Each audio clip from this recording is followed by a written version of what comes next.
Women are half the sky. Women are half the sky. They are half the brain power.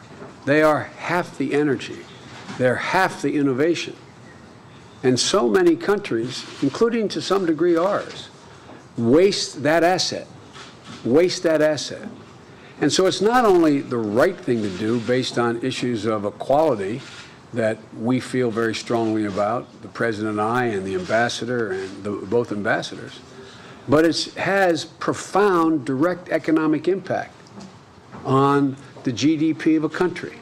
And so one of the good things that's occurred is the growing realization, in some places out of necessity, I'm not just speaking of Japan now, out of necessity, that women have to be fully included and engaged in the workforce and in leadership. I said earlier that, some advocates argue that the reason to have women more involved in leadership positions is they're gentler and kinder. I've never found that to be the case.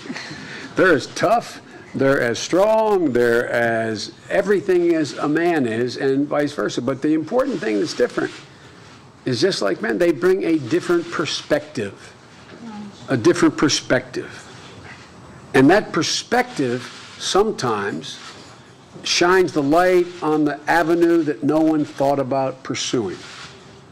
Well, the most important orthodoxy to challenge around the world is the orthodoxy that says somehow women have a limited role.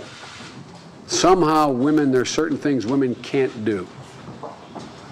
I've said this many times in America, and I'll continue to say it.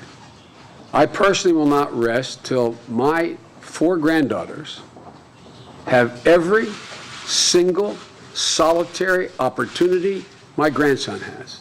And I mean every. I don't mean some, I mean every. There's not a single thing that a man can do that a woman cannot do. And until we begin to face up to that, we're going to be having an incredible amount of wasting assets out there.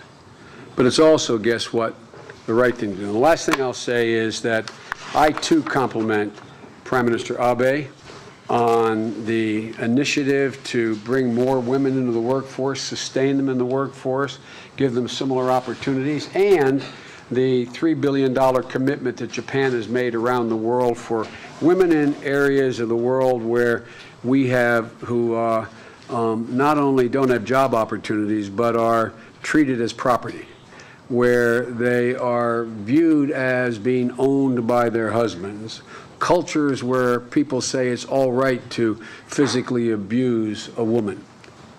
There's never, never, never in any culture, any place, anywhere that makes it justified for a man to treat a woman physically in an inhumane way.